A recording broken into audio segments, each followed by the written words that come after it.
ఈరోజు సంఘటిత సంస్థలో వస్తున్న కార్యక్రమాల గురించి సమాజాన్ని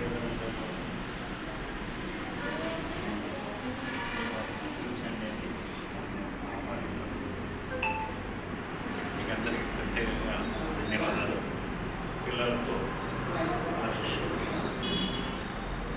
ఈ సంఘటిత సంస్థలు మంచి కార్యక్రమాలు చేస్తున్నారు. వ్యక్తులకు ఉపయోగపడే కార్యక్రమాలు ఉన్నాయి, అలాగే వ్యవస్థకు ఉపయోగపడే కార్యక్రమాలు ముఖ్యంగా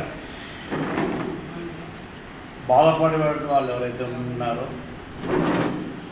అలాంటి కుటుంబాల నుంచి పిల్లలను చర్యెత్తి వేసి వారికి అవసరమైనటువంటి ఆశ్రయం ఇచ్చి విద్య, వైద్యం, అలాగే ఇంకా పెద్ద పిల్లలు అయితే ఇంకా వాళ్ళకి అవసరమైనటువంటి స్కిల్ డెవలప్మెంట్